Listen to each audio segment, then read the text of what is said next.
পাড়া থেকে মাছ কিনে কি খুব বেশিই ঠকে গেলাম। তো পাড়া থেকে কি কি মাছ কিনলাম, কত টাকার মাছ কিনলাম, বাজার ঘাট গুছিয়ে মাছ দিয়ে কি রান্না করলাম, সবকিছু নিয়ে থাকছে আজকের ভিডিও। আসসালামু আলাইকুম। তো এই যে এই ভিডিওটা কিন্তু গত কয়েকদিন আগের, তখন অনেকটা মেঘলা ছিল, সারাদিন মেঘলা আকাশ, রোদ ছিল না। সেদিন তাসরিনের বাবাকে সকালবেলা বলেছিলাম আমার একটু তেলাপিয়া মাছ খেতে ইচ্ছা হচ্ছে। যেই বলা সেই কাজ, কাজে বের হওয়ার সময় আমার বাড়ির গেটের সামনে এক মাছওয়ালা ভাই। তো ভাইয়ের কাছে বেশি মাছ ছিল না, এখানে কয়েক রকমের মাছ ছিল। আর আমার বরটা দেখো সব মাছগুলো কিনে নিল, আর মাছ কিনে একদম বালতি লোড করে দিল। তো মাছের টাকা দিয়ে আর এই যে বালতি নিয়ে চলে আসলাম উপরে, আর এখন এই মাছগুলো কেটে ধুয়ে নেওয়ার পালা। তো দেখুন তো এখানে কয় রকমের মাছ আছে আর কত টাকার মাছ আছে। সত্যি কি এই মাছগুলো কিনে ঠকে গেলাম। এখানে সরপুঁটি মাছ আছে, পোনা মাছ আছে, কাতলা মাছ আছে, তেলাপিয়া আছে, বড় তেলাপিয়া, তারপরে আছে ছোট তেলাপিয়া, বাটা মাছ আছে। তো অনেক রকমের মাছ আছে, আর এই মাছগুলোর দাম কিন্তু 1150 টাকা।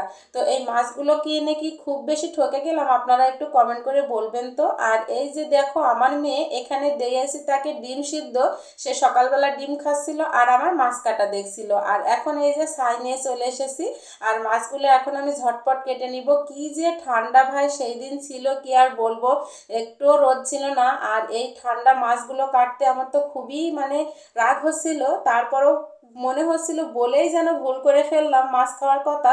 তো এতগুলো মাছ কিনবে আমি তো আশাই করিনি। তো এই মাছগুলো কাটতে ধুতে কিন্তু আমার বেলা 12:30টার মতো বেজে গিয়েছিল। কষ্ট করে মাছগুলো কিন্তু কেটে নিয়েছি, আর এই কুয়াশার মধ্যে ঠান্ডা পানি দিয়ে মাছগুলো এখন পরিষ্কার করে আমি ধুয়েও নিয়েছি। এই মাছগুলো এখন নিয়ে চলে আসবো নিচে। তো যতটুকু রাখার দরকার আমি রান্নার জন্য রেখেছি, আর বাদ বাকিগুলো সব আমি ফ্রিজে তুলে রেখেছি। তো আজকে তেলাপিয়া মাছ রান্না করব না, আজকে ভাবলাম এই যে মৃগেল মাছটা রান্না করি। কাতলা মাছও ছিল, যাই হোক। এদিকে আবার বাজার ঘাটও করে এনেছে। তো এখানে এই যে বাজারগুলো আমি সব নামিয়ে নিচ্ছি। সাথে কিন্তু আমি বেতের শাক, পালং শাক, ছোলার শাক, এই শাকগুলোও আনতে বলেছিলাম, সেগুলোও নিয়ে এসেছে।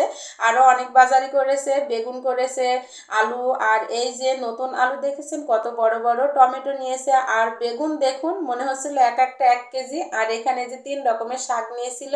তো শাকগুলো যেহেতু আজকে অনেকটা লেট হয়ে গিয়েছে, আজকে তো খাওয়া সম্ভব না, যেহেতু এগুলো এখন বাছতে হবে। তো এই শাকগুলো আমি বিকেলে বেছে রাখবো, কালকে রান্না করব। আর এখন এই যে এই বাজারগুলো গুছিয়ে নিয়ে এখন ঝটপট যেটা রান্না সহজ হবে আমি সেটাই করে নেব, কারণ আমার মাছ কাটতে ধুতে বাজার গুছাতে অনেকটা লেট হয়ে যায়। যেদিন বাজারের দিন থাকে না সেদিন না খুবই কষ্ট হয়, কারণ বাজার ঘাট গুছিয়ে মাছ কেটে ধুয়ে রান্না করতে একটু কষ্ট হয়ে যায়। এই জন্য আমি ঝটপট এই যে এই মাছটাই ভেজে নিচ্ছি। এই মাছটা আজকে রান্না করব, আমার পছন্দের মাছ তেলাপিয়া, তারপরও রান্না করব না, কারণ তেলাপিয়া রান্না করতে হলে এখন 2 রকমের মাছ রান্না করতে হবে। তাসিনের বাবা তেলাপিয়া মাছ খায় না, এই জন্য আমি একটা মাছে আজকে রান্না করব সময়ের অভাবে। তো মৃগেল মাছটাই আজকে রান্না করছি। তো মৃগেল মাছটা আমি ভুনা করব।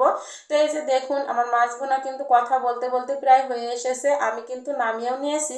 সাথে আর একটা তরকারিও রান্না করেছি, সেটা আপনাদের সঙ্গে ওইভাবে শেয়ার করতে পারিনি, কারণ ভিডিওটা অনেক লং হয়ে যাবে। এই কারণে আমার মেয়ের জন্য 2 পিস তেলাপিয়া মাছ ভুনা করেছি, ছোট মেয়ের জন্য সাথে পাতাকপি, আলু, টমেটো দিয়ে একটা তরকারি করেছি।